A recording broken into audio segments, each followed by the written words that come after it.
Selamat siang teman-teman, perkenalkan nama saya Ardikis Kemertong, NIM 20031000103, kelas penjaga 2C, mahasiswa Istoga Binaguna Medan. Jadi di video kali ini saya akan menjelaskan tentang konsep menjadi guru pengajar. Jadi di dalam konsep menjadi guru pengajar ini dibagi menjadi 4 macam, yaitu metode pembelajaran, alat pengajaran, media pembelajaran, dan bahan pembelajaran. Dan saya akan menjelaskan yang pertama, yaitu metode pembelajaran. Di dalam metode pembelajaran merupakan cara-cara dalam melaksanakan aktivitas antara pendidik dan peserta didik ketika berinteraksi di dalam proses belajar mengajar. Pendidik perlu mengetahui materi metode pembelajaran yang akan diberikan kepada peserta didik supaya peserta didik dapat mengerti apa yang disampaikan oleh pendidik. Dan dalam proses belajar mengajar, metode ini harus perlu sangat dipahami oleh guru. Dan yang kedua adalah konsep alat pengajar. Alat pengajar disebut juga dengan alat peraga.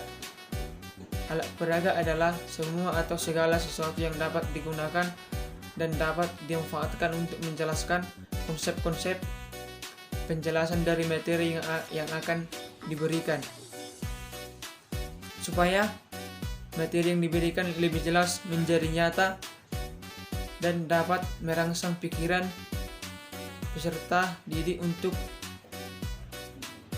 menjurus untuk memahami apa yang telah disampaikan oleh pengajar. Dan di sini saya sudah mengambil manfaat dari alat peraga. Yang pertama adalah menimbulkan minat sasaran pendidikan. 2. Mencapai sasaran yang lebih banyak. 3. Dapat membantu dalam mengatasi berbagai macam hambatan dalam proses pendidikan. Dan yang ketiga adalah media pembelajaran.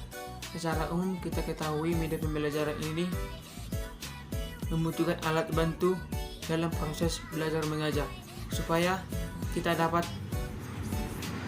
merangsang pikiran dan perasaan dan perhatian terhadap siswa tersebut untuk dapat mengetahui apa yang kita sudah jelaskan. Dan bentuk-bentuk atau alat yang kita gunakan untuk menarik perhatian siswa atau peserta didik, kita harus menggunakan beberapa macam, yaitu teks, media visual, media proyeksi, atau benda-benda tiruan, dan manusia. Dan teks ini dapat kita ambil contohnya sebagai elemen dasar atau penyampaian. Dan kedua, media audio, itu kita buat dengan cara suara.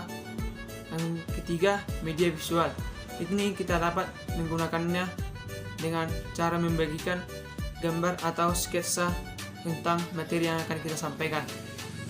Dan yang keempat, media proyeksi. Media proyeksi ini juga dapat kita gunakan seperti film di dalam televisi.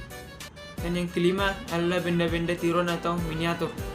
Ini contohnya sebagai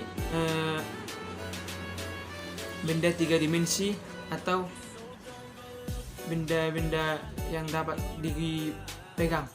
Dan yang keenam adalah manusia. Ini sebagai penghantar penjelasan kepada murid apa yang sudah kita jelaskan. Dan yang terakhir adalah bahan pembelajaran. Bahan pembelajaran adalah bahan atau materi pelajaran yang disusun secara sistematis yang digunakan guru dan siswa dalam proses belajar. Bahan ajaran adalah seperangkat sarana atau alat pembelajaran yang dipersiapkan materi pembelajaran untuk mengetahui batas-batasan dan cara mengevaluasi yang didesain secara sistematis supaya peserta didik dapat memahami apa yang sudah kita ajarkan kepada peserta didik tersebut. Dan kira-kira seperti itulah metode pembelajaran menjadi seorang guru. Sekian dan terima kasih.